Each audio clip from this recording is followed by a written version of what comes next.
Magandang araw sa inyo lahat mga kaibigan, mga kapatid. Kumusta na kayo? Ang topic po natin ngayon ay tungkol sa isang prophet, si Prophet Balaam.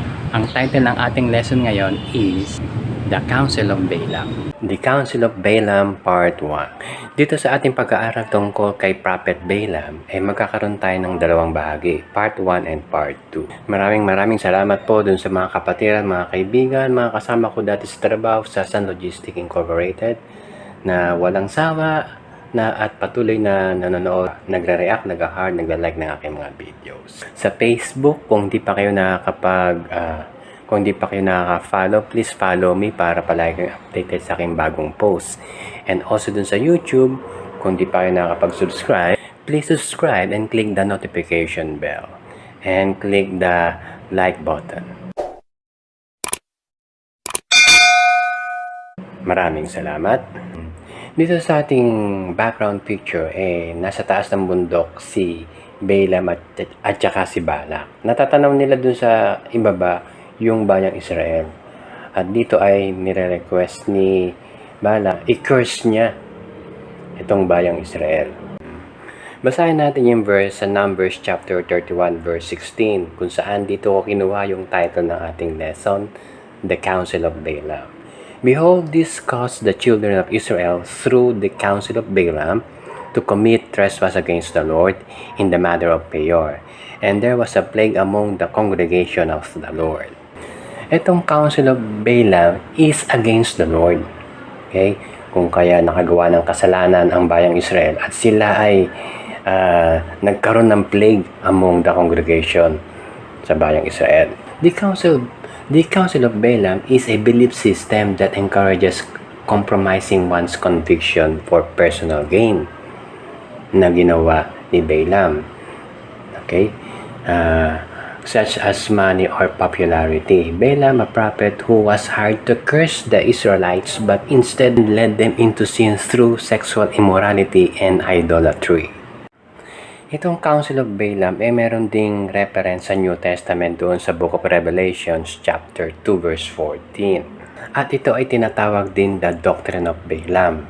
Ito yung sinasabi ng Panginoon Jesucristo doon sa Church of Pergamos. Sabi, "But I have a few things against thee, because thou hast there them that hold the doctrine of Balaam, who taught Balak to cast a stumbling block before the children of Israel, to eat things sacrificed unto idols, and to commit fornication." Naka-highlight dyan yung idols and fornication. Na dito, ang bayang Israel na hikayat ni Balaam na sumamba sa ibang Diyos, sa mga idols, na sila ay sumamba at kumain ng mga pagkaing ino-offer sa idols. Pangalawa, yung fornication, na yung bayang Israel, hindi naman lahat, yung ibang konti lang naman, yung mga nagkasala ng fornication, na sila ay yung mga lalaki ng bayang Israel, nagkaroon sila ng sexual intercourse dun sa ibang lahi. They commit whoredom o fornication with the daughters of Moab, na nakarecord dun sa Numbers sa Numbers 25 verse 1.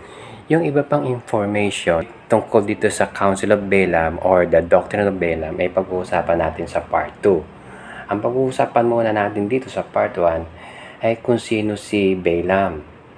Ay dun sa na-recorded dun sa Numbers chapter 22 pala. Okay, dalawang verses lang pala ito. Numbers chapter 22 verse 5 at saka chapter 22 verse 15. Dito rin naka-record dun sa mga preceding verses yung istorya tungkol dun sa donkey na nagsalita, yung donkey ni Balaam. Kung naalala nyo dun sa mga suki natin, siguro 5 years ago na meron akong video na ang title Vision and Discernment Part 2. Okay? Sa Part 2 naikwento ko yung tungkol dito kay Balaam at saka yung kanyang talking donkey. Ito yon, Vision and Discernment Part 2, na dun kung nakalimutan nyo na, sana balikan nyo, reviewin nyo, dahil ang salita ng Diyos ay hindi naluluma. At dun sa mga bago pa lang na nanonood na aking video, sana panoorin nyo itong Vision and Discernment. At ilalagay ko yung link sa description sa ibaba dun sa YouTube.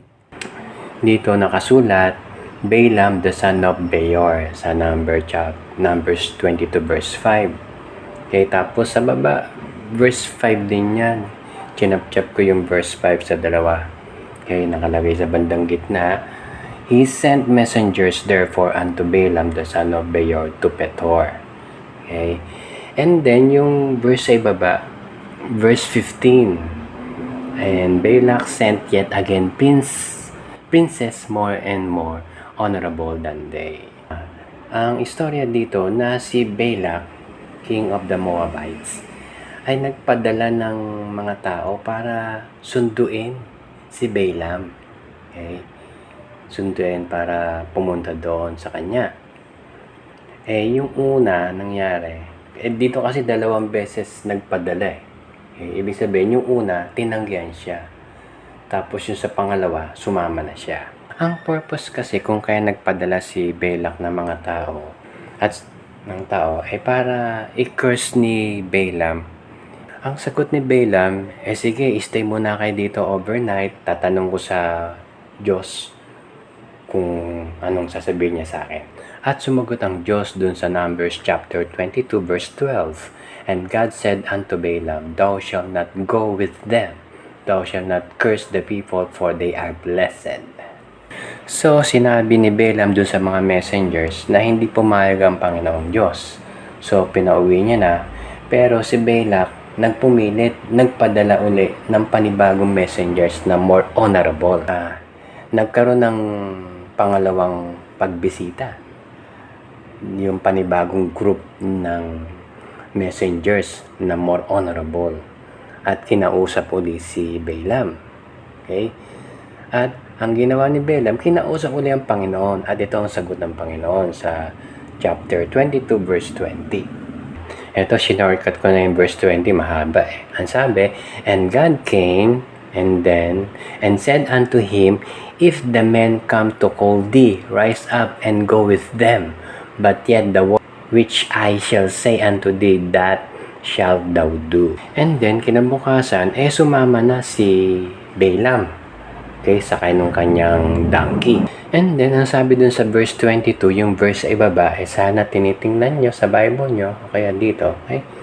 Ang sabi, And God's anger was kindled because he went, and the angel of the Lord stood in the way for an adversary against him. Yung sumunod na istorya dito yung naglalakbay na si Balaam kasama ng mga messengers, sakay siya ng donkey. Naikwento ko na dun sa Vision and Discernment Part 2 na etong donkey, nakita niya yung angel of the Lord na hindi nakikita ni Balaam. Kaya yung donkey lumiko sa kaliwa, na-injure yung paa ni Balaam. Tapos lakbay uli, pangalawa, sa kabila naman, sa kanan naman, na-injure yung sa kanang side ni Balaam. Hanggang sa wala nang malikuan yung donkey, umupo na lang. Parang nakadipa sa lupa. At pinalo niya uli yung donkey. Bali nakatatlong palo si Balaam dun sa donkey niya. Lakbay uli, pangalawa, sa kabila naman, sa kanan naman, na-injure yung sa kanang side ni Balaam. Hanggang sa wala nang malikuan yung donkey, umupo na lang. Parang nakadipa sa lupa. At pinalo niya uli yung donkey. Bali nakatatlong palo si Balaam dun sa donkey niya. Ang gusto ko lang i-emphasize dito yung tong dalawang verses na ito, tong verse 22 and verse 20. Kasi dito, pumayag ang Panginoon na sinabi niya, go with them, sabi sa verse 20. Diba? Pero dito sa verse 22, ang sabi, And God's anger was kindled because he went. Bakit galit na galit ang Panginoon? Pinayagan naman niya. Ang idea ko dito, na meron kasing kasabihan, di ba, na ang utos ng hari ay hindi mababali, ay hindi nababali. Kapag inutos ng hari, talagang dapat mangyari. So dito kasi, ito, inutos sa kanya ng Diyos dun sa verse 12. Ito, balikan natin. Ang sabi rito, "And God said unto Balaam, Thou shalt not go with them." Okay? Na isang sabi lang dapat dun sa mga employee na may mga employer, may mga boss na pag sinabi niyang yun na yun, hindi dapat magbago, at sasabihin pa niya, hindi ko na ulit yung sinabi ko, dapat alam niyo na yung sagot ko. Okay? So, ganun din ang Diyos dito. So, kaya sa galit ng Panginoon, nagpadala siya ng angel na hawak yung espada, na handa siyang patayin along the way. Buti na lang, nailigtas siya ng kanyang donkey. Pinapakita dito ng Diyos na nagbibigay siya ng second chance. God is the God of second chances. Na still siya ay handang magpatawad dun sa mga tao. Handang magsisi ng kanilang kasalanan. Okay? Dito actually, dun sa vision and discernment, hindi niya nakikita yung angel of the Lord. Kung kaya ang ginawa ng Diyos, binuksan niya mismo yung mata ni Balaam, yung spiritual eyes niya. Okay? Para makita niya na merong danger na parating. At dito pinapakita na second chances na handang magpatawad ng Diyos sa kasalanan niya. Kung kaya nagpatuloy yung pagpunta niya, nakarating siya doon kay Balaam. Maraming salamat sa iyong pananood. Hanggang sa muli, pag-uusapan naman natin yung part 2.